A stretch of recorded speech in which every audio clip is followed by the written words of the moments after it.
Hi, everyone. Welcome to our first episode of Breaking the Stigma. My name is Johanna. I'm Elaine. I'm Maddie.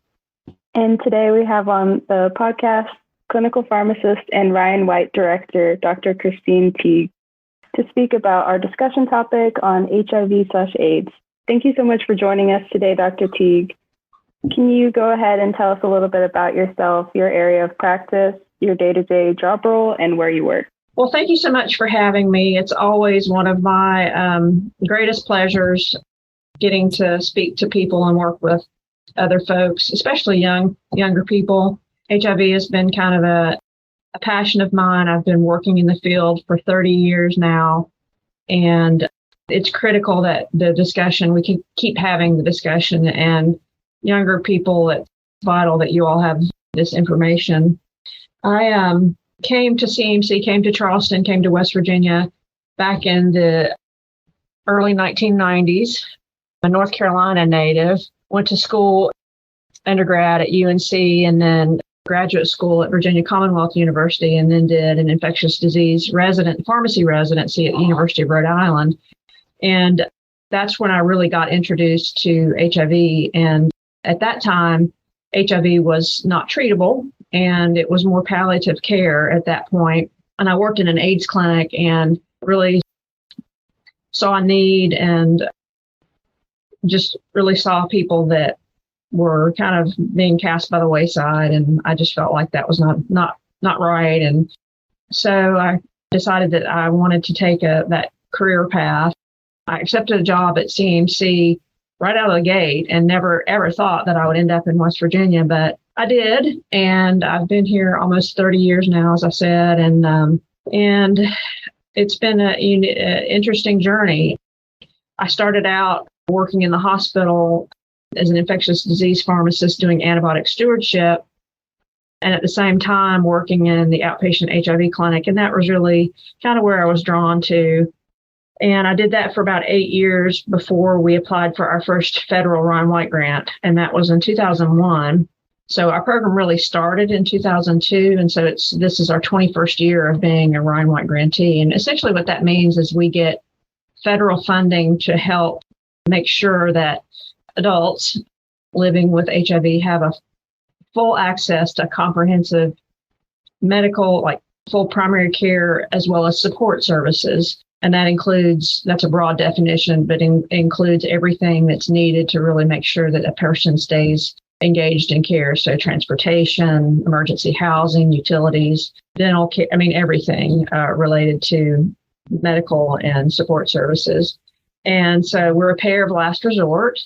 And thankfully in West Virginia, we became an expanded Medicaid state with the Affordable Care Act. And that really opened up access to healthcare in general for poor people. And it helped us in that many of our patients previously had been totally uninsured. Now they have access to Medicaid, which is wonderful, but Medicaid doesn't pay for everything.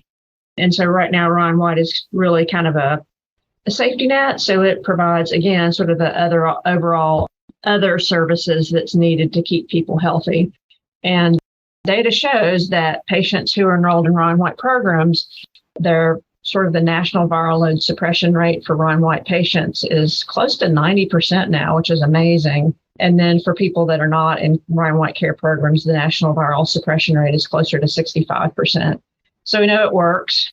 And we have a dedicated multidisciplinary team of healthcare providers that do different things. I kind of describe ourselves, we're kind of a jigsaw puzzle. We all have different pieces, but we fit together to make a nice, round, comprehensive program. And we've just grown. We've grown since the program's inception. And starting out, I was really more involved in the day-to-day clinical management of patients. I rounded with patients. I went to every clinic.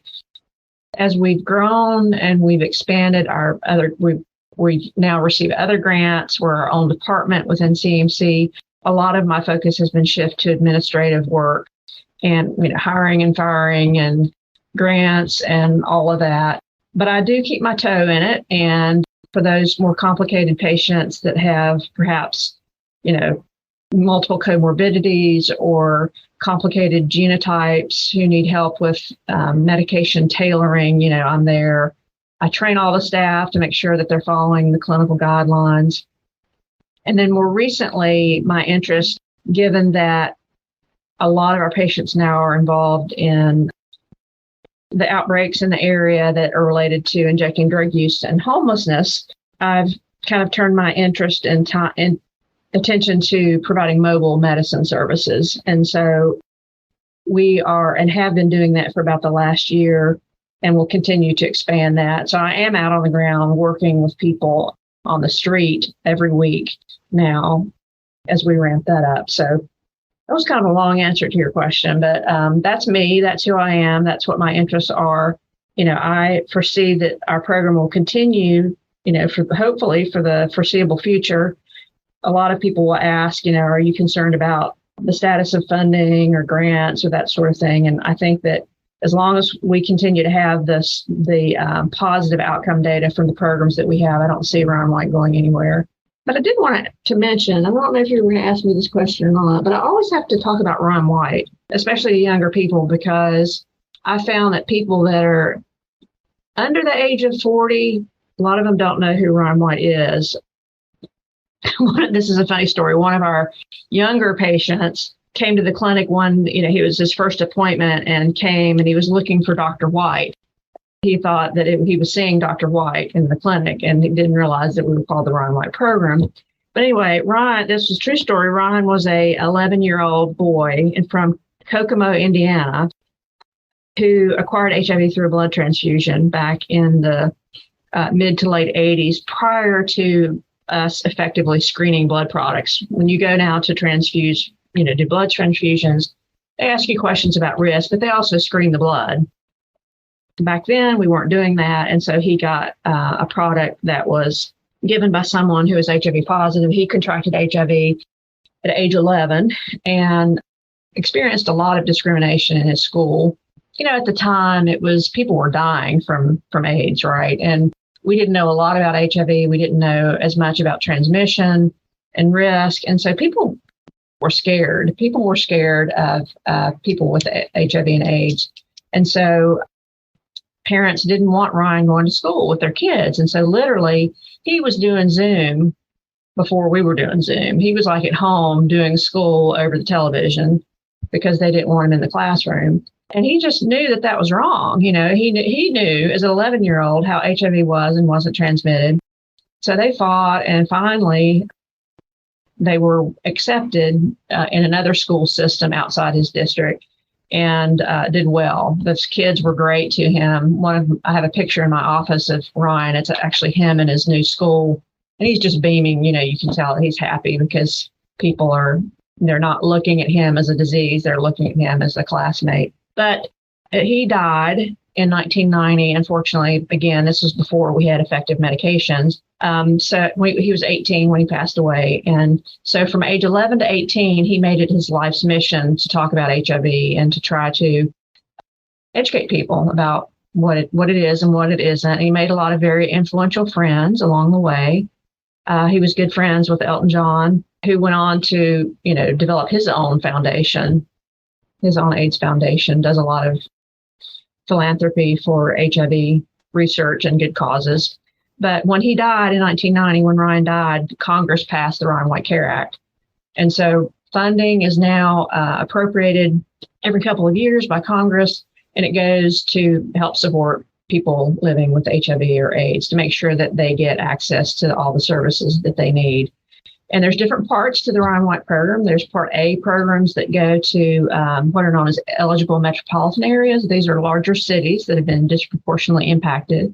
In West Virginia, we have 2 counties where Part A funding goes into, and that's the bedroom communities of D.C. and Berkeley, and what's that other county out there? Jefferson and Berkeley counties out there in the Eastern Panhandle. They get some Part A money.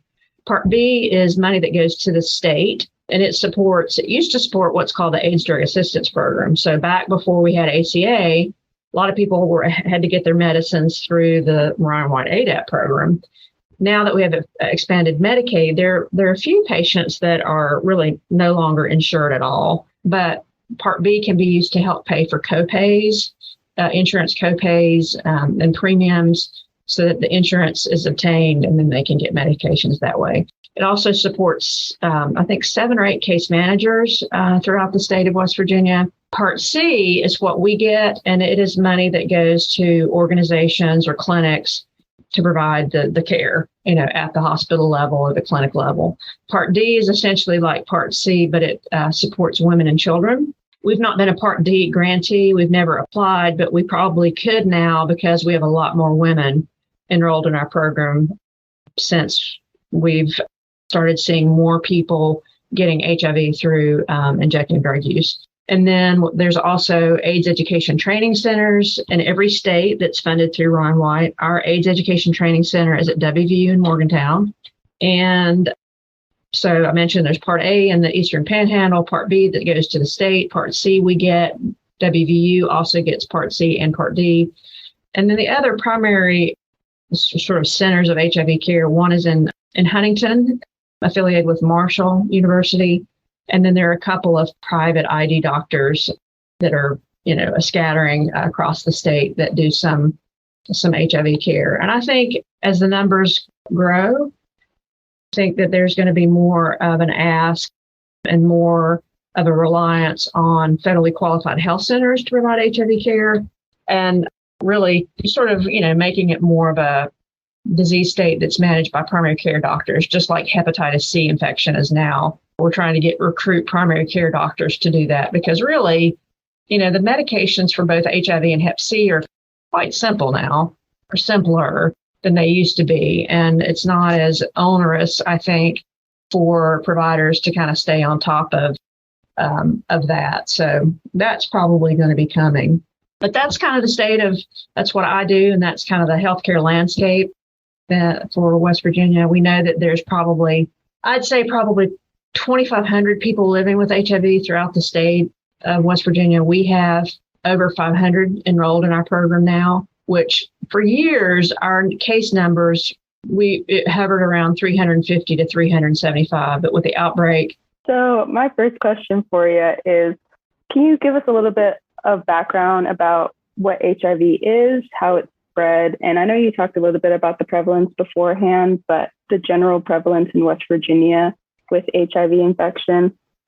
HIV stands for human immunodeficiency virus. It's an RNA retrovirus that has been around. It's been in humans probably since the beginning of the 20th century. In fact, it was thought to originate from monkeys, and it was transmitted from monkeys to humans through blood-to-blood transfer, through hunters who were hunting these chimpanzees for their skins. It wasn't recognized as a problem or an entity in the medical community, at least in the United States, not until 1981, 82. It was reported in MMWR, and it was a cluster of PCP infections and Kaposi's sarcoma cancers in gay men in New York and California.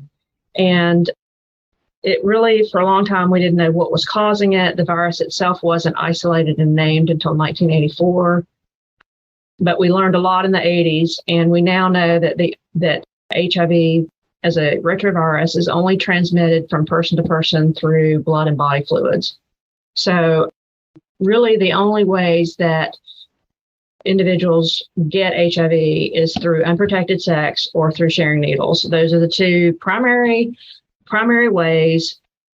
Mother-to-child transmission is also a potential risk. It's a lesser risk, and there are risk factors with that.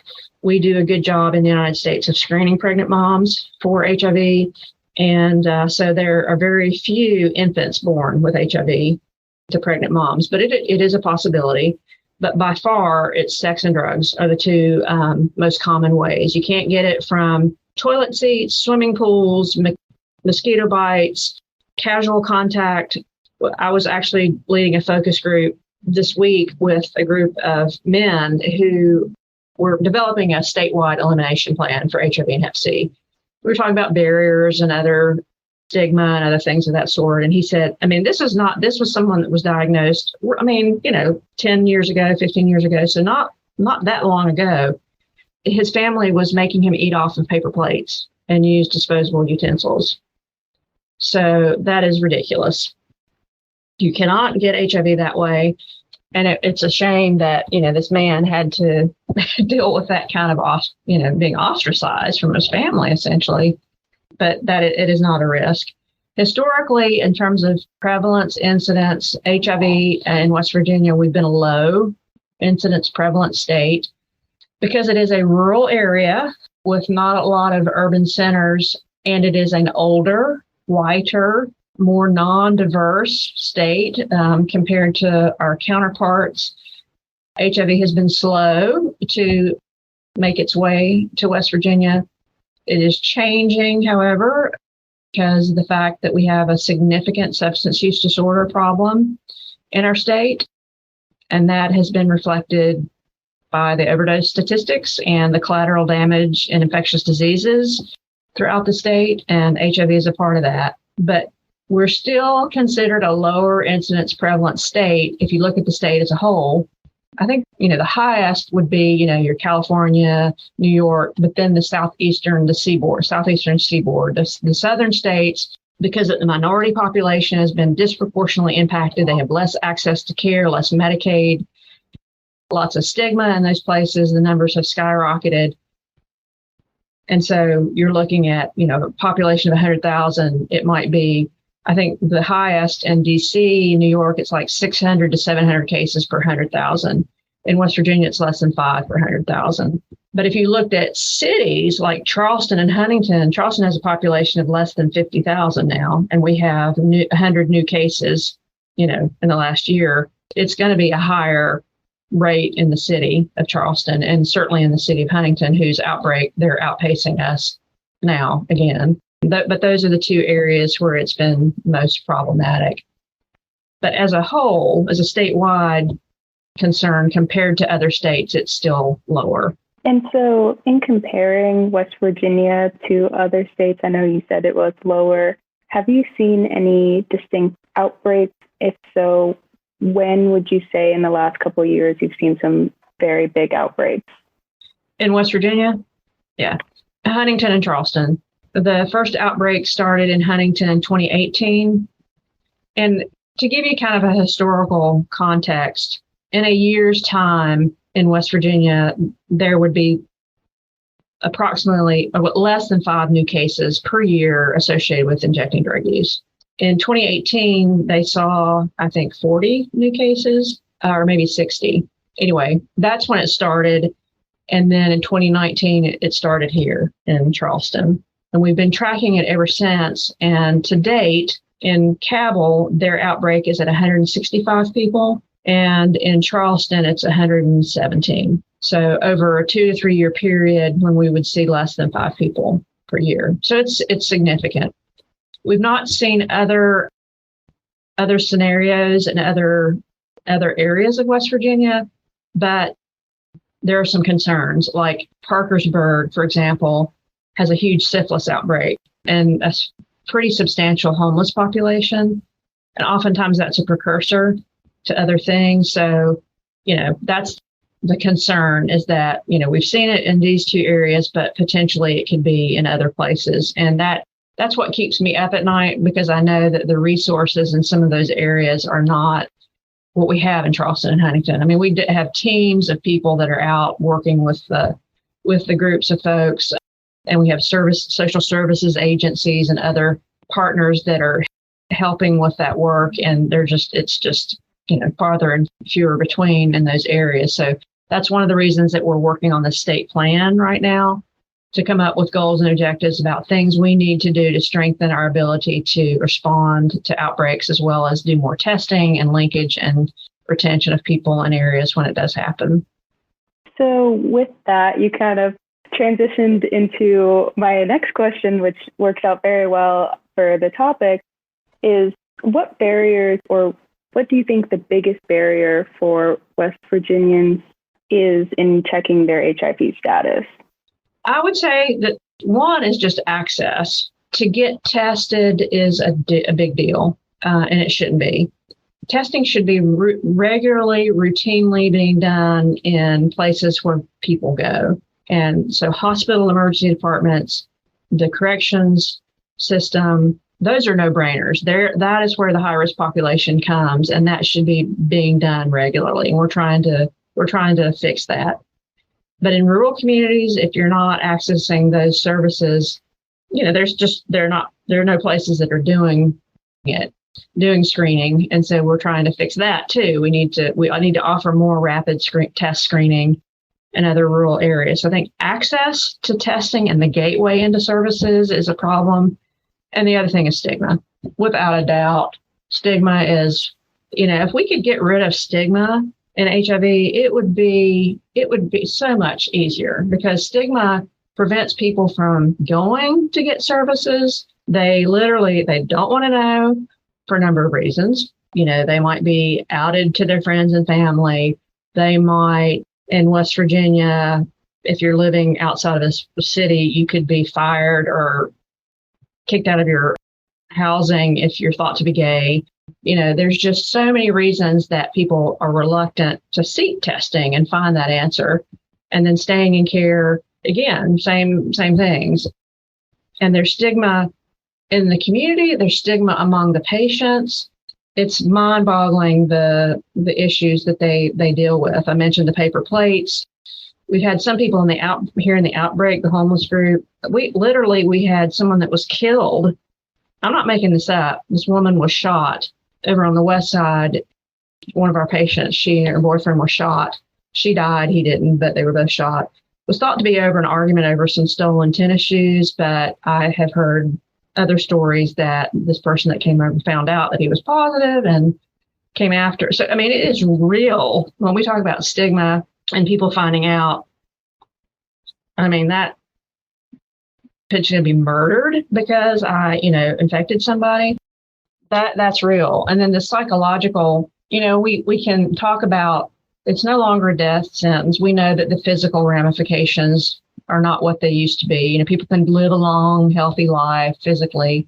It's the psychological, people. Another thing that came out of this focus group when I was talking to these guys the other day is like, we talk about testing, we get people tested, we want people to be tested, but then we don't educate them about what it means to be on meds and to be undetectable. People don't understand. They think just because I have HIV infection that I'm still infectious. They don't want to be around me. They don't have anything to do with me. So fearing that I'm never going to have a relationship with anybody, I'm never going to get married, I'm never going to have a child. How do I talk to my family? There's all those other things that go along with it, and it is a real barrier. That's a lot of great points, and I'm very sorry to hear about the recent death that has happened.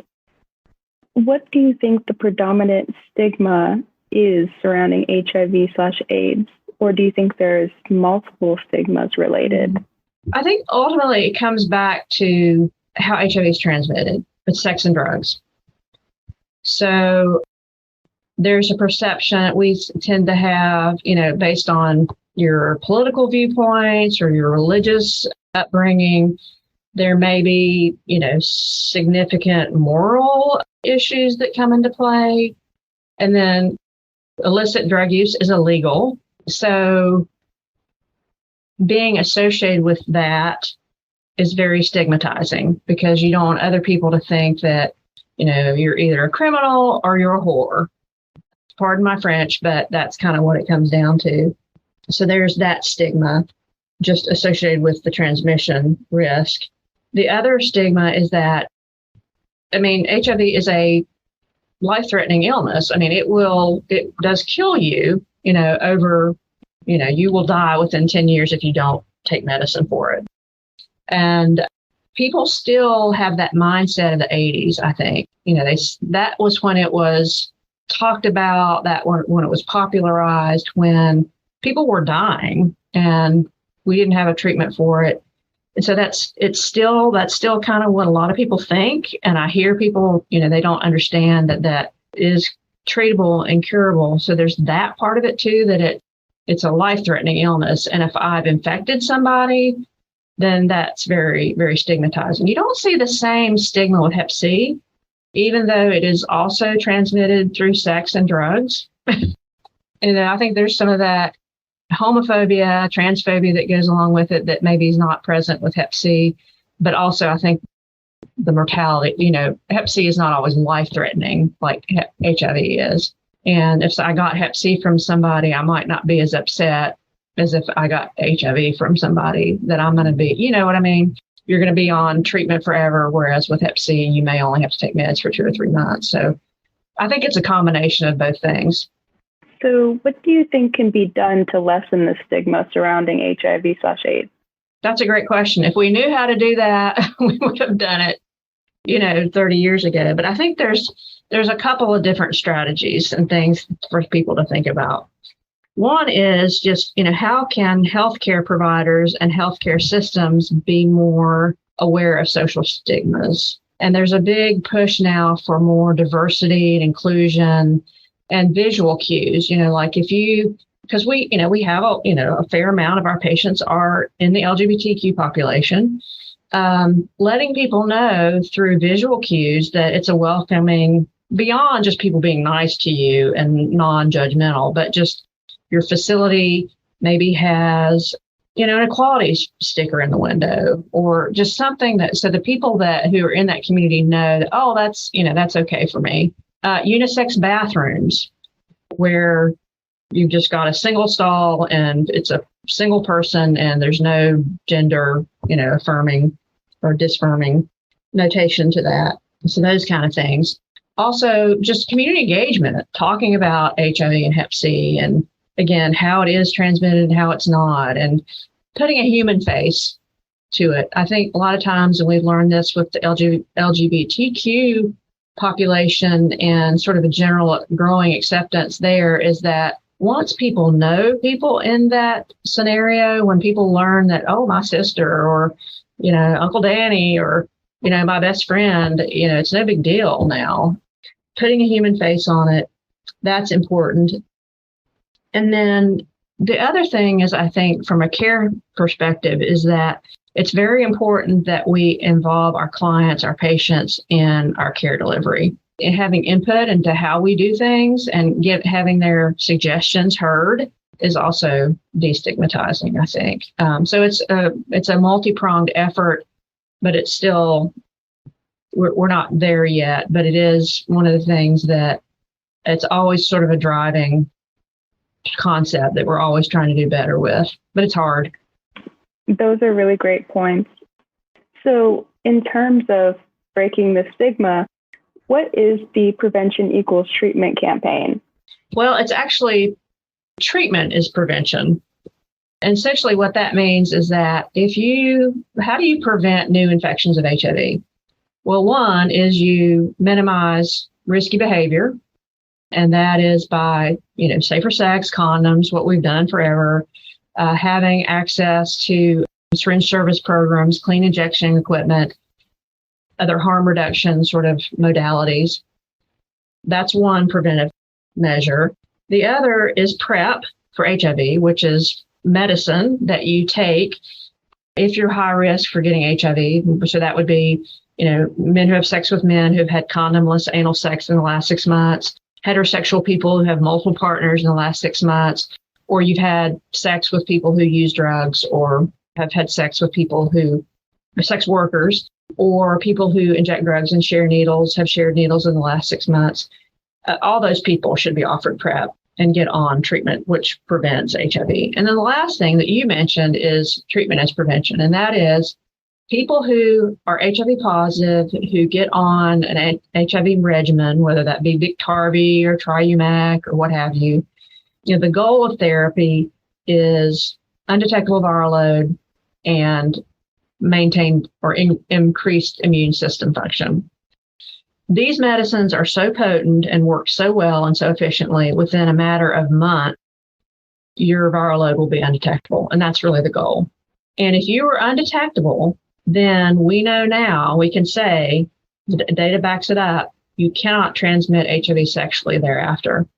So that's wonderful. That's a wonderful thing. People who are HIV positive, if they're on meds and undetectable, can't transmit it that way. So that was one of the two major routes of transmission. What about IDU, sharing needles? We can't say with the same certainty that if you're undetectable, you cannot give HIV to someone if you're sharing needles with them. The risk is certainly going to be less, but it's not necessarily you equals you, like with sex. But it's an important educational piece, and it's very motivating to patients to know that not only for them is there a benefit to their personal health, and there's many personal health benefits to HIV therapy that maybe you'll ask me later, but it also is a public health benefit because then you're not likely to transmit to your sexual partners. So I apologize again. I meant to say treatment is prevention. I accidentally flipped the two. So in your words, what would you say the pharmacist's role is on the healthcare team when caring for HIV/AIDS patients and in promoting primary care? Oh, absolutely. I think the pharmacists are critical, and pharmacists do a lot of different things. And I think it depends on what your practice setting is, whether you're an inpatient hospital pharmacist or you're a pharmacist working out on the floors with physicians and other providers. You have the ability to make sure that the medicines that are prescribed are the right ones, and that other medicines that are being given concurrently for acute illnesses in the hospital, that there's no overlapping toxicities. You're watching for side effects. We know that people who are hospitalized with AIDS that have opportunistic infections, have a much higher rate and severity of adverse drug reactions. So pharmacists are really crucial as part of that monitoring. So the hospital-based pharmacists, they can do a lot from, kind of a safety standpoint. They can also do medication counseling for people before they're discharged, working with outpatient pharmacists to kind of make the transition from inpatient to outpatient more seamless. And then I think that the community pharmacists really have some untapped potential there. I think because the pharmacist, everyone goes to the pharmacy for the most part to get their medications on a regular basis. And you have the ability to see that person on, regularly that maybe a physician or other provider may not see that regularly. So there's a great opportunity, if you have the time, to do more extensive education and counseling about HIV if they're on, HIV meds, but you can also talk about PrEP and educate people about PrEP and plant that seed. And then the other thing, I think that pharmacists are really positioned to do HIV testing. The rapid testing that we do now is where there's a minute test. And then based on that, you can send them down the PrEP pathway or the treatment pathway, referring them to a provider. I think that's a very underutilized resource. Pharmacists do vaccines. We can do rapid testing. That's something that I'd like to see more of, especially in centers and cities where HIV is a real, is a problem. There's lots of ways, and pharmacists can keep up with the vaccinations that patients need and make sure that schedule is being followed. So pharmacists are a tremendous resource, and my colleagues will tell you that they love the pharmacist's help. So you previously mentioned that with a diagnosis of HIV positive, that it can be really stressful. So I was wondering if there was a delay in starting treatment among those that were newly diagnosed. Yeah, and rapid treatment is actually one of our goals. The big thing right now is actually same-day start.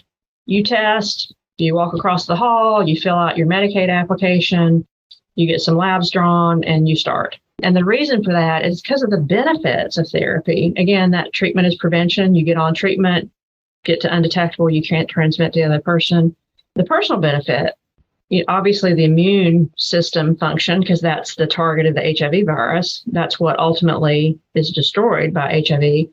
But HIV itself, just the state of chronic infection, is very inflammatory in your body, and it causes a lot of other bad things to happen earlier, such as heart attacks and cancers and cognitive decline and other things. So there's a whole host of physical health reasons that a person needs to be on HIV as quickly as possible. So that is really the goal, is to get people on it as quickly as possible if they're ready and able to do it on a regular basis. As far as delay, I would say that there's two reasons for delay. One is there's the stigma that you mentioned. Sometimes people, it takes them a while to just kind of get used to the idea that they're HIV. They have to think about it, research it, figure out where they're going to go that's going to be non-judgmental, that maybe going to help them financially. So that potentially could be a delay. And we've seen that with our IDU people too, that it just takes forever for us to be able to engage with them and get them to trust us so that they will come in to see us. But I think the other issue is payment. Because they are expensive medications, you have to get enrolled in Medicaid. And so that sometimes means where are you going to front the first 30 days until they get enrolled. So that is a potential issue that needs to be worked out too. But I think there's two barriers. One is this kind of the stigma thing that you mentioned. The other is just the bureaucracy of logistics for payment. So you also mentioned rural communities. So in rural communities, like I come from a really small town, so everyone knows everyone and word spreads around really, really fast. So I was wondering in these towns, like how would you prevent like someone from knowing or like just keep the spread down on a down low? The healthcare provider, one of our first responsibilities is to protect the confidentiality of our patients. So just making sure that if you're a pharmacist in a pharmacy, that you make sure that you're speaking in hushed tones, that you're talking to people in the privacy of an office. If you're doing counseling, just being mindful of how you talk in the presence of other people. That's common sense, but it's easy to forget sometimes, right? But always keeping that in mind. The other thing is that you're right. In small towns, it is a big deal and it's a barrier. And some folks choose not to seek care in the place that they live. And that's not uncommon. You know, we'll have patients that live in Charleston, but choose not to come to us. They'd rather go to Morgantown just because of that fact. If they have that option, we opened a clinic in Beckley. Our service area is 19 counties. It's really the southern coalfields of West Virginia. So it's Braxton County on down. Our main center, our clinic has been in Charleston at CMC forever. But we found that it was sometimes difficult for people to get to Charleston from Bluefield or from the southern counties. It could be a 3-hour drive depending on where you live. And with transportation, the bad weather in the winter, that's always an issue. So we opened this clinic in Beckley. We share the office with a cardiology group. And what we did was, in Beckley, it just says CMC on the door. And it says CMC cardiology on the other. But it's still an issue because people talk, and I think it's one of the reasons that we haven't seen as many patients there, just because of the nature of the small rural community. At our main clinic in the outpatient care center, our HIV clinics are part of all the other clinics that are going on in the outpatient care center. So the medicine clinics and the other specialty clinics. So if you're there, you're coming, you're in the waiting room, no one knows what you're there for. You could be going to have your diabetes looked at or whatever. So that's worked pretty well for us. And then the other thing that we learned quickly when we were working in the community, because we're a Ryan White grantee, that means that we get funding to do HIV care and some testing and some education. People know us as the HIV people. So we found that when we went out and we were trying to do services by ourselves, it wasn't working well. We needed to go with another agency or some other social services provider so that you didn't necessarily know why a person was there. So that's worked pretty well for us. And then our unit that we have, it just says CMC on it. And then we're getting a larger fully functional mobile medical unit with an exam room and a phlebotomy station next year. And it's just going to say CMC, bringing the healthcare to the community. And we're going to be doing some other things. In addition to our HIV care, we're going to be providing some addiction services and primary care, just again, to try to do more for the population, but also to minimize sort of that visual. It does make a difference. And once patients are started on the HIV medications, what's been the hardest thing to keep them on that treatment and adherent? Yeah, by far the two biggest barriers are addiction and mental health. virtually everybody that we see that are not undetectable are people with addiction or severe mental issues or homeless. And you can imagine if you're homeless, their stuff gets stolen regularly. They're in fear of their lives, and addiction is, I'm sure you've had classes on addiction, and it's just by that point, the lizard brain takes over and there's no ability to have rational thought. You're just driven by the impulse to get and to use.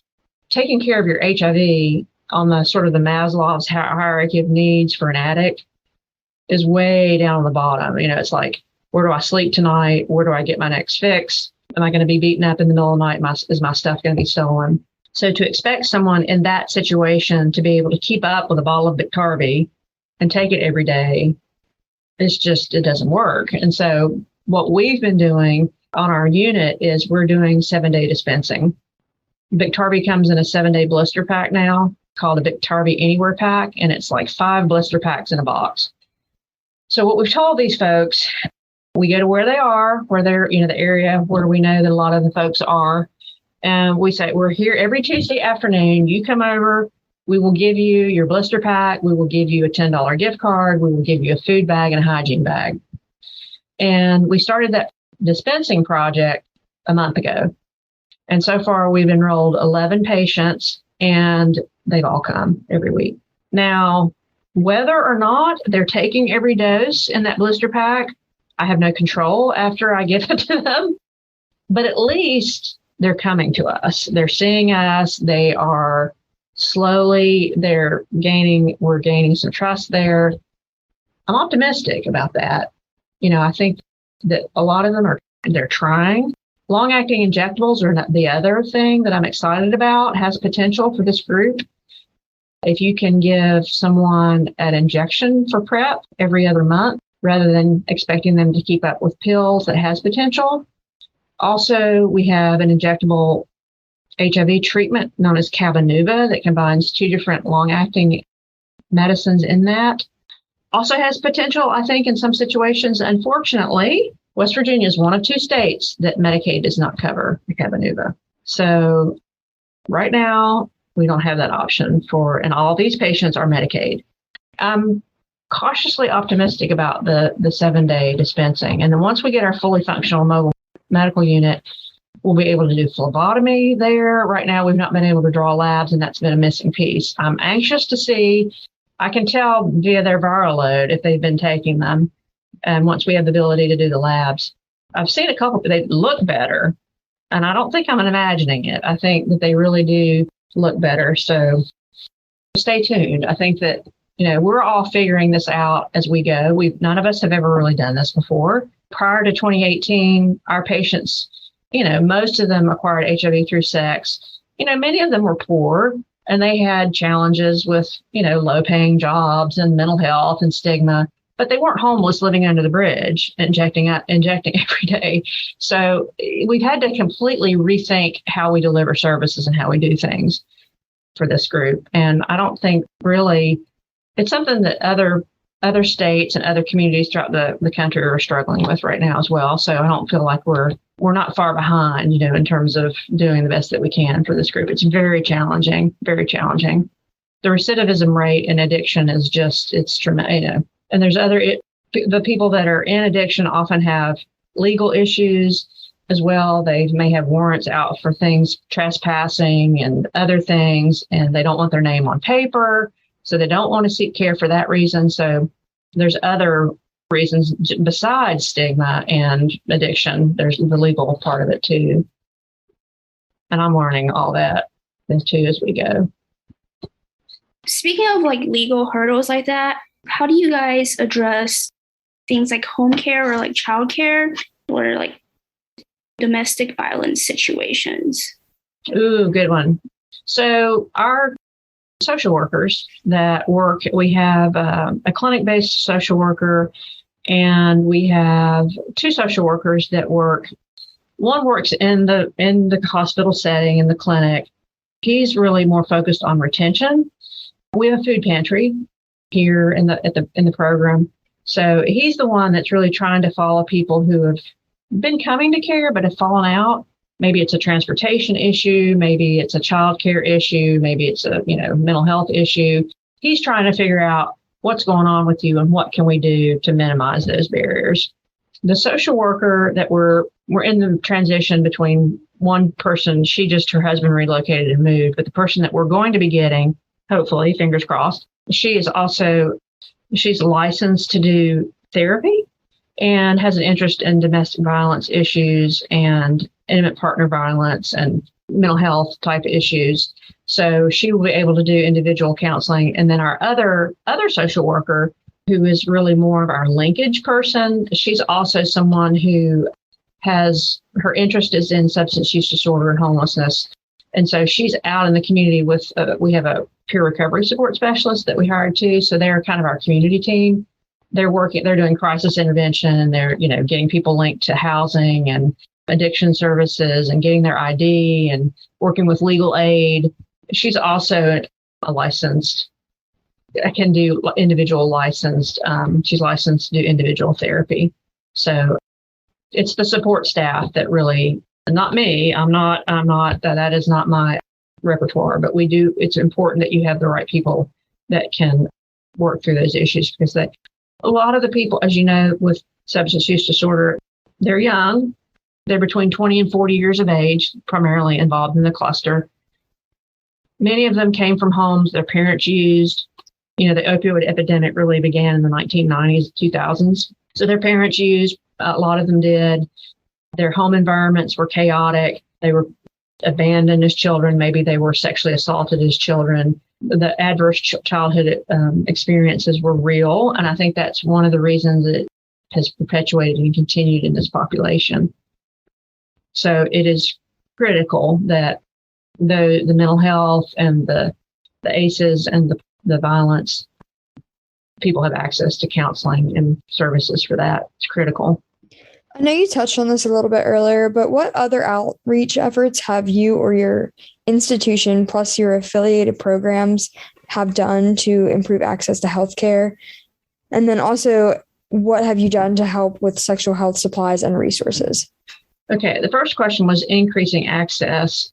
Well, I talked about our Beckley Clinic, our mobile unit. Those have been the big things, and I think the mobile unit. We also partner with the state and with other service agencies, mainly with us. In Charleston, it's with Covenant House, which is the local primary homelessness service provider, as well as the county health department. They've had some changes in leadership here recently. They've not been as active and involved, but definitely Covenant House and West Virginia Health Right, which is a free clinic. Our groups have really taken the lead to get out, and we've literally have gone to multiple locations throughout Kanawha County to test, to talk about harm reduction, to get people linked to syringe services programs where they're available, or otherwise giving them bleach kits and condoms, and just talking about it, making people aware that, hey, this is real and there's a lot of this going around and you really need to be careful. And here's the things that you can do to keep yourself safe. And hey, by the way, are you interested in PrEP? So that's been going, we've been doing that for the last, I started going with West Virginia Health Right. We were going to 5 different counties actually in southern West Virginia. They got a larger mobile dental unit a couple years ago, and we're taking that to do dental services to 5 different counties: McDowell, Logan, Raleigh, Clay, and Rome.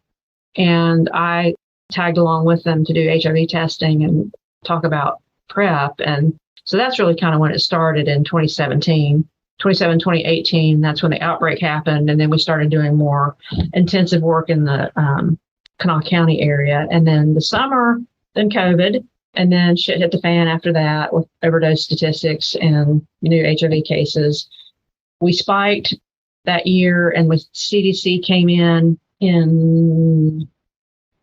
we identified the problem in the winter of 2021, and then CDC came in the summer. They sent several federal DIS workers in. These are people who, they do the contact tracing. They get the cases, they go out, they try to interview the people and get their partners' names and to test them. We have state DIS. We've always had state DIS, but it wasn't enough. And so the feds sent in a couple of DIS workers. And this last summer of 2021, we were going gangbusters. I mean, we were testing and we were reaching out to people, and we had 45 new cases that year. This year so far, knock on wood, we've only had to date 17 new cases in the outbreak. So it's much less than last year. Whether or not that's a reflection of maybe less testing, I'm not convinced, because we've just not seen. We were seeing a lot of people coming in through the hospital that were positive. We haven't seen that this year. So maybe what we're doing is working, having some impact. I don't know. It's probably a little bit of both, but so far our numbers have dropped, whereas capitals have gone up. They are at, last time I looked last week, this year they were already at 41 new cases.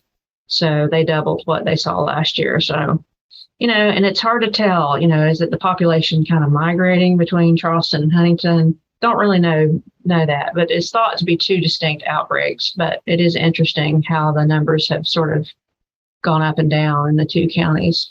But the population and the risks still remain. I think we will continue to see, unfortunately, new cases. And that's why we're addressing it in the new state 5-year plan.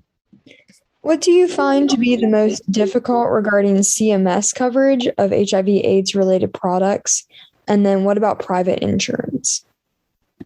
For the most part, with Medicaid has been really pretty generous in terms of what is covered on their formulary, with the exception of Cabenuva.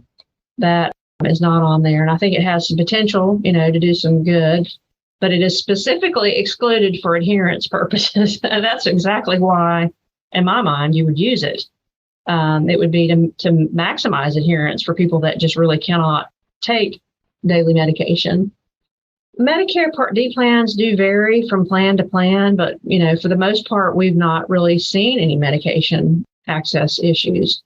And then at private insurance, it's been pretty good. I know there's some programs that are tightening and clamping down on what is the hoops that you have to jump through. There's only like one program that I'm familiar with that actually required that people be put on generic APhA. What? Nobody does that. That's not a first line regimen. That's inappropriate. But you just, you go through the hoops and you have to make your case for it. It's more work on the provider end. But as far as medication access issues, we've really been pretty fortunate that that's not really had that be a problem in terms of financing the medication. Now, getting people into the hands of people and so that they could take it every day is a different issue, but financing of it, we've been lucky. And as I said, because we expanded Medicaid in West Virginia, that has been so helpful. So back to the Ryan White project, is that program available for inpatient, outpatient, community pharmacies, or all the above? So the Ryan White program, the Ryan White Care Act, is a federal program that supports comprehensive outpatient management of primary medical care and support services, and some limited targeted HIV testing and education. For the most part, Ryan White is not to be used for prevention. It cannot be used to fund PrEP. That's been a barrier because PrEP is considered prevention and Ryan White is considered treatment. But PrEP does now have to be covered by all payers, as well as medical visits and labs have to be covered because it's been given a grade A public health recommendation because it works. It's so effective. Getting insurance, sometimes people have to argue and you have to go to their insurance to get them to say, hey, this is the law now that went into effect last year that you have to do this. So that's slowly coming around, but by and large, it does not pay for, if one of our patients goes into the hospital, Ryan White funding can't be used to pay for their inpatient stuff.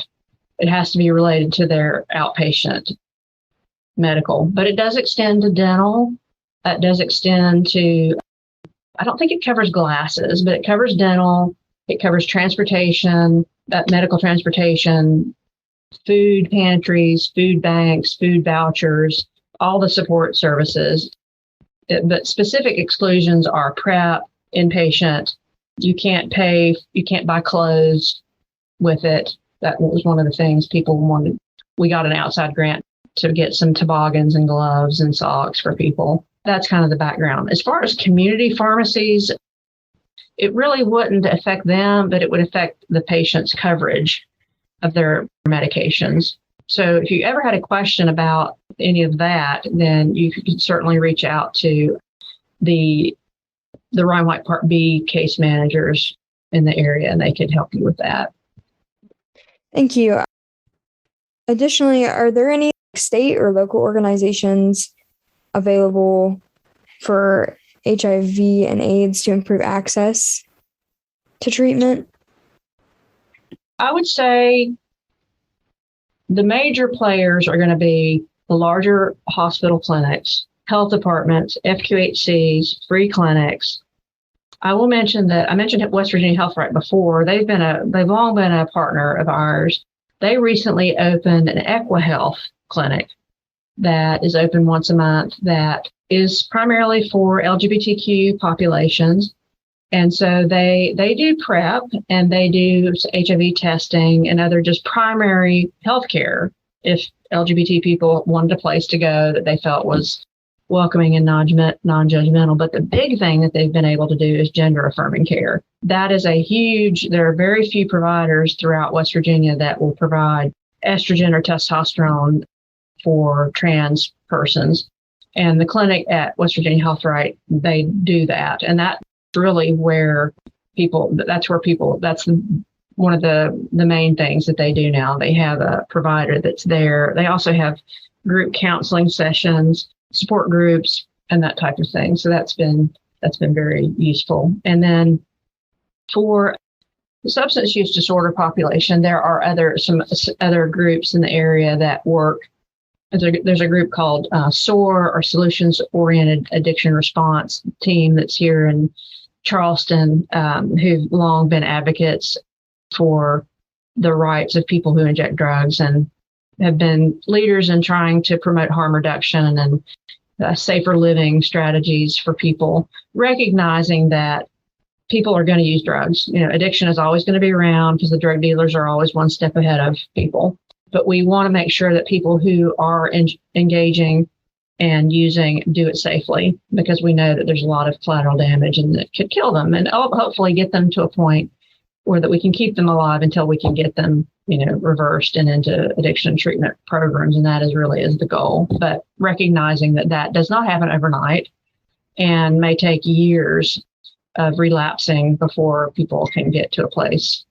And unfortunately, many people never get to full recovery. And that's where also talking about and sort of trying to work with the stigma associated with MAT programs, getting people into methadone or buprenorphine programs, which have been shown to be effective and reduce high-risk keep people alive and productive and back as functioning members of society. That's the other thing that we need to work on as a state, is continuing to develop good, effective MAT or MOUD programs for people that are afflicted with opioid use disorder. So I know as student pharmacists in school, we're given simulated patients that are fairly straightforward and have minimal amount of comorbidities. But in real life, do you find that patients that have HIV/AIDS present with other comorbidities? In my clinic, we have two distinct populations, right? We have sort of this older group of people that we've seen that they're now aging into their 40s, 50s, 60s. Our oldest patient is in his 80s now, believe it or not.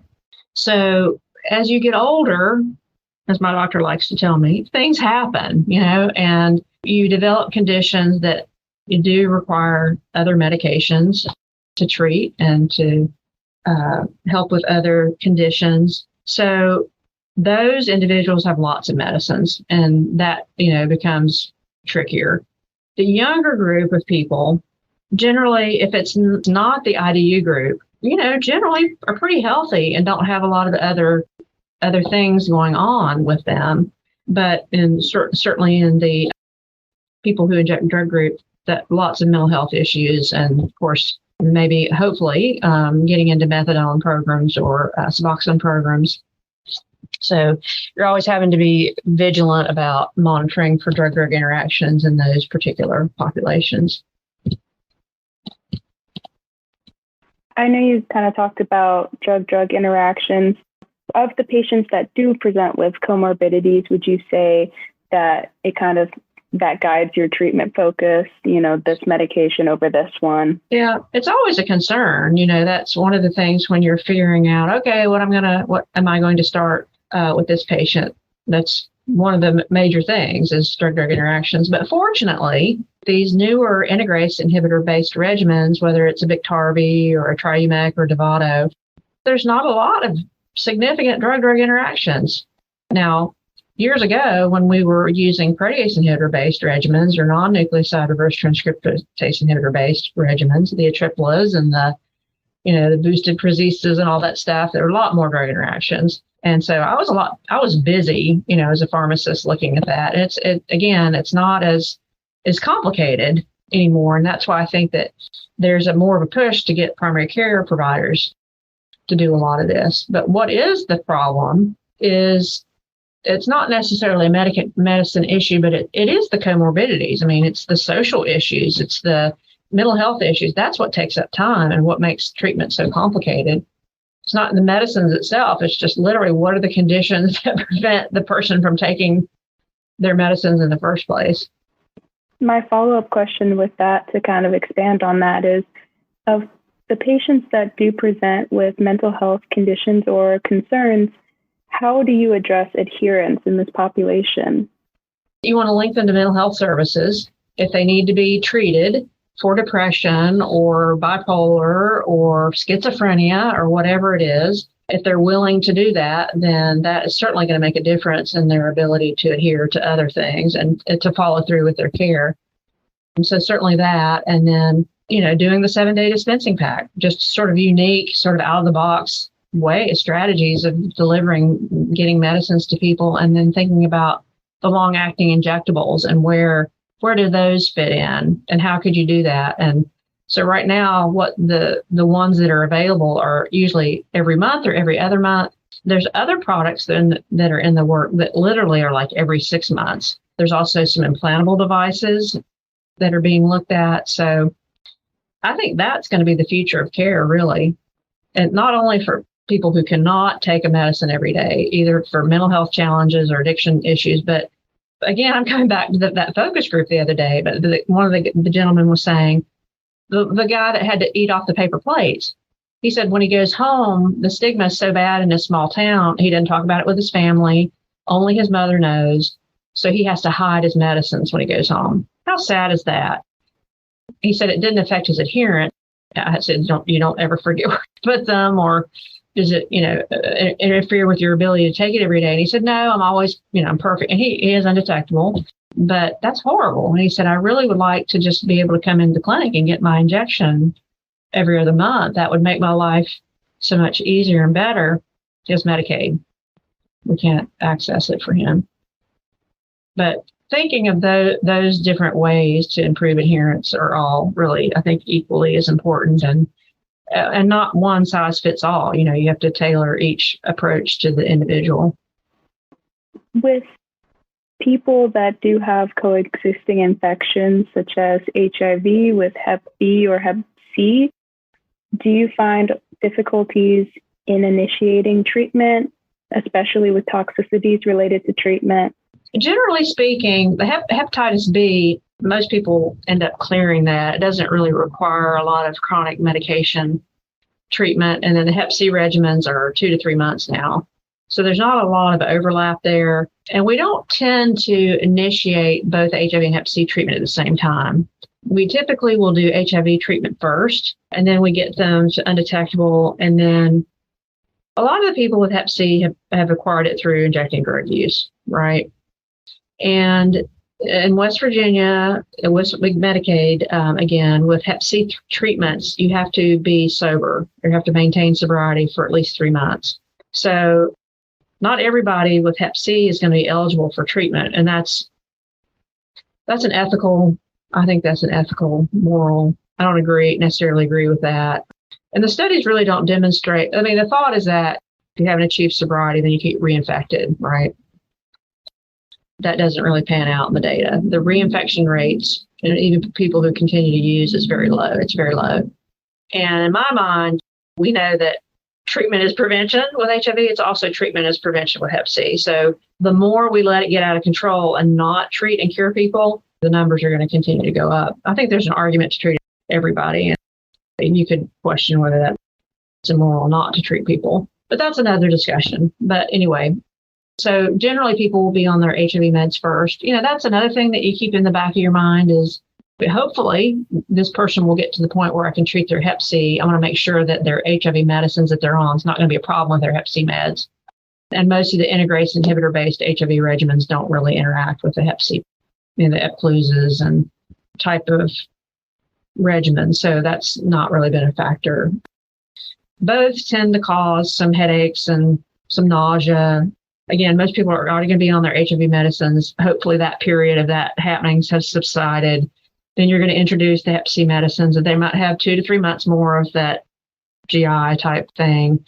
You just symptomatically, treat them through it. And people do well. It's just, again, can they get to the point where they're eligible to receive the Hep C treatments? Thank goodness we don't have the same requirements with HIV requiring sobriety for treatment, but it's lethal. It's fatal if you don't treat it. Very quickly, based on what we were talking about a little bit before, I know you mentioned Hep B in, the shift towards utilizing primary care doctors. I think there's still a rule about. The rule is the regimens have to be by or in conjunction with a specialist. So to kind of get over that hump, there is a program in West Virginia called West Virginia HAMP, HIV Management Program. It's out of WVU. And so a provider who's not a specialist, all they have to do is they send a form in to the West Virginia HAMP program. They look at it. That's your assistance, or that gets around, that meets the requirement. And I think ultimately that's going to go away too. It needs to, because it really, unless someone is advanced, if somebody has stage 3 or 4 fibrosis, certainly if they have cirrhosis, they need to be referred to a hepatologist. But for the other people, it's simple. I mean, there's some labs you need to order, but then there's 2 medicines. It's not rocket science. And I think that primary care providers should be doing that. That's my opinion.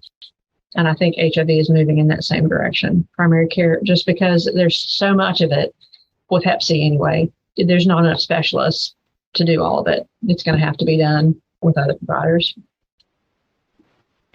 I know you talked about how useful pharmacists are in an outpatient setting. Could you go more into depth with that and also explain maybe why they could be useful in an inpatient setting or in other community settings? Yeah. So the outpatient pharmacist, again, you have routine, regular interactions with patients. So if your employer allows you, the staff and the workflow, to be able to spend the time with a patient, you can do a lot of education with patients, talking about risk reduction and for the non-HIV infected patient, but potentially at risk, talk to them about risk reduction and PrEP and testing. The rapid testing, pharmacists can do rapid testing. It's not difficult. I've done thousands of rapid tests over the last couple of years. Pharmacists, I think, are in a unique position because you're the healthcare provider that the majority of patients see the most, and you're in a position where you could do that. You could test people and then link them to PrEP or link them to HIV care, depending on what pathway they go. And I know that in larger cities and in some of the HIV specialty pharmacies, they are doing more of that kind of thing. There are experts in HIV medicines and can do a lot more in terms of education on adherence and keeping in contact with the medical providers in the clinic and on the prescribing end of the prescription. So there's just lots, and making sure that patients keep up with their vaccines. Those are all important roles. And then just monitoring the prescriptions, making sure that there's no medication errors involved, and you're monitoring for drug-drug interactions and other things. The inpatient pharmacists, many work in the ER. They could recommend testing in the ER. They can make sure that if a patient's coming in and they say they have HIV, they can sort of serve as a liaison between the pharmacist that they use, where they get their medicines, to make sure that the transition to the inpatient side is correct, and then monitoring for drug-drug interactions. And then the inpatient pharmacists on the floors or in the ICUs can make sure that they're monitoring for drug toxicities, if they're being treated for opportunistic infections acutely in the hospital side, making sure that their antibiotics are all adjusted appropriately for renal function, and watching for drug interactions. As I said, people with more advanced HIV infection who have OIs tend to have a lot more adverse drug reactions and more side effects, the severity of those side effects. So pharmacists are usually the ones that pick up a lot of times on the drug toxicity. So that's a critical role on the inpatient side. And then communicating upon discharge from the hospital setting. Pharmacists can communicate with pharmacists in the outpatient setting and the team to make sure that the medicines are continued and are the right ones. Just to pop in real quick about the testing you mentioned for community pharmacies, I was wondering if, not for community pharmacies, but just in general, I was wondering if you guys had ever considered maybe working with like one of the bigger chains or even small community pharmacies in town to provide testing. Yeah, we as a hospital we've not done that, just because, well, in West Virginia, in order to do rapid testing, one, you have to be CLIA waivered. And that essentially means a CLIA waivered test is a test that's mild to moderate complexity. So they're not real difficult to do. It doesn't take a lot of technical expertise, to read the results and that type of thing. And that essentially means that a mild to moderately waived test, you can do it, but you still have to ask CLIA for a license to be able to do it as a healthcare entity. So you have to have a CLIA waiver. And the pharmacy probably could get that, I'm guessing. Then in West Virginia, every state's different, but in West Virginia, you have to be a licensed HIV testing facility. So every year I have to apply with DHHR for that license to do rapid testing. But, it's essentially you have to have a policy and procedure regarding training of your staff to do the test. You have to have policies and procedures in place. The big things are training of staff, controlling the tests, meaning that every box that you get, you have to run some external controls on them to make sure that the tests are valid. Not difficult, but you still, you have to do it. You have to have policies and procedures for that. And temperature controls. You have to make sure that your controls are refrigerated, that they don't expire, and that your test kits are in a controlled environment. You have to monitor that. You have to keep logs. It seems daunting at first. And at the beginning, when I first started doing this, I'm like, oh my gosh, can I do this? And it just became rote. I just learned how to do it. And now I just have a notebook and I just do it. So it's not difficult, but there are some hoops that you have to jump through. And I don't know if, to me, it would seem like that conversation with the chains really it wouldn't be a conversation between me or CMC with the chains. It would be with the state, DHHR. They're the ones that need to step up. They would be the ones to provide that guidance for them to get their license to do that. But in our state plan, we had 5 different subcommittees. We had a prevention committee, we had a diagnose committee, a treatment committee, and an outbreak response committee. I was on the treatment committee and the outpatient response committee. What we had to do was we had to come up with 5 or less different specific concrete goals and objectives that the state needs to do to eliminate HIV and Hep C. Hep C was included because the risks overlap within those 4 categories. I haven't seen the document yet coming out at the end of the year for the next 5 years. We'll go to the governor's office at the end of this year. How rapid testing was identified within the diagnosed document. But I know that it's going to be, testing is going to be hugely recommended, certainly hospitals and jails and MAT centers. But I just think that the pharmacy setting is a really missed opportunity. And not everybody's going to do it, but at least you have the opportunity to say, hey, it's another service that we offer. And if you do it, in a confidential manner, and again, a pharmacist is usually one of the most trusted and respected professionals think we'd be real well positioned to do that counseling. So talking about the PrEP program, where can someone get access to PrEP? Do they talk to their doctor about it? And what are some other sources for low-cost meds? Yeah, so that's another thing. Again, we're really promoting PrEP with primary care providers. It's not really something you need to be an ID physician to do. I mean, mainly to do PrEP, you got to talk about sex and drugs. It's a counseling. It's huge. I mean, because you have to make sure, number one, are they a good candidate for PrEP?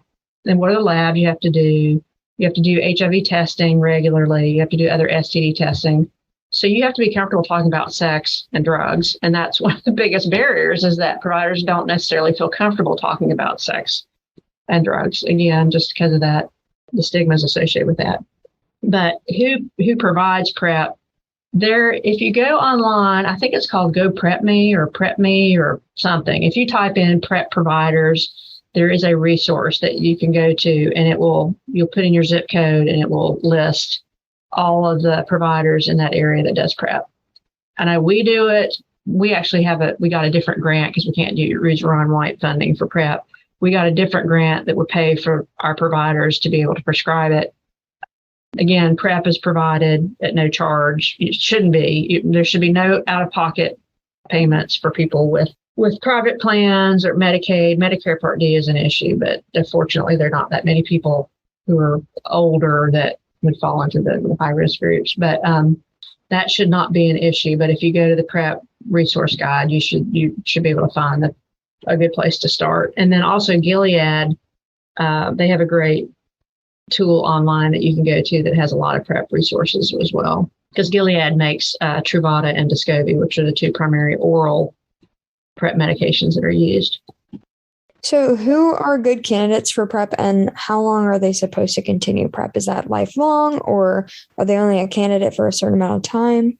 Great question. So it's really people who are high risk for HIV. So there's three groups. One would be men who have sex with men who have had condomless anal sex in the last 6 months, heterosexual individuals who have had multiple partners within the last 6 months, or they've had sex with partners who inject drugs, or they've had sex with prostitutes, or people who inject drugs who have shared needles within the last 6 months. All those groups should really be highly advised to do PrEP. And then anyone who asks for PrEP. So if they're asking for it, they've thought about it, and they probably have some other issues. And people are not always completely honest with you. And then even people especially in the gay community, the gay male community, it is very commonplace now, I'm learning, that it is becoming more of the norm to have open relationships. So people who are in a relationship with another person, they may even be married. The partner is their emotional partner, and that's each other's person, and they're committed, but they have a relationship where we can just have sex with other people. It's just physical. It doesn't mean anything. So even if they say, I've got my partner here, but I like some PrEP, you should give it to them. And as far as duration of PrEP, it's the duration of risk. So however long, I'm a gay man and I'm having multiple anonymous partners, and I'm on PrEP, and then I decide to go into become a priest and become celibate, then I don't necessarily need it again.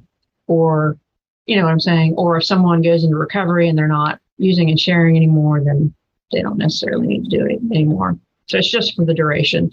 They should see a provider every 3 months to get a 3-month supply, and then repeat HIV and STD testing.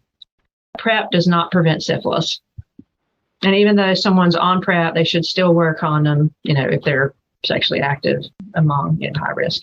And like I said, we are seeing a lot of syphilis now, unfortunately, as well as other STDs, gonorrhea, chlamydia. That's just, in recent years, the emphasis on STD prevention and education, and talk about the schools, and it's just like everything else in society has kind of gone in the reverse direction. And so it's been reflected in the rates of STDs that we've seen.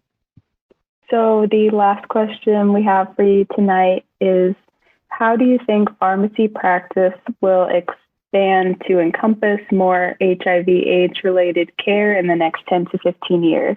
I think that the specialty pharmacies and the community specialty pharmacies are going to continue to grow, just as there are going to be an increase in novel medications and PrEP and long-acting injectables and implantables that are going to be unique. And I think pharmacists will have a major role in that. I'd like to see more pharmacists involved in testing in the community because, I think they're positioned to do that. And then also because the populations overlap, I think that the specialty pharmacies will also be doing their Hep C medicine so that a lot of the pharmacists will be doing both. Thank you so much for coming on the podcast and speaking. I felt like, every question you gave such an insightful response, and it's what I do. It's what I've lived and breathed it for the last 30 years, so I could be asleep and talk about it. So I'm just glad that I have people who are interested in hearing about it. It warms my heart that there is still interest in it. It's a public health. It's a problem. Definitely, and I'm glad to see that there's more people that are positive surrounding HIV status and trying to spread awareness and trying to make healthcare very accessible like you do in your everyday work life. And also, I wanted to open up the floor to any other remarks from either Elaine or Maddie. I just want to say thank you for talking to us. You're welcome. I wanted to say thank you for talking to us too, Dr. Teague. Well, it's nice meeting you all. And if you know of other groups or students that are interested that would like to talk about anything related to anything we've talked about tonight, I'm always glad to help. Thank you so much. Mountain State Pharmacists is a product of the West Virginia Pharmacists Association.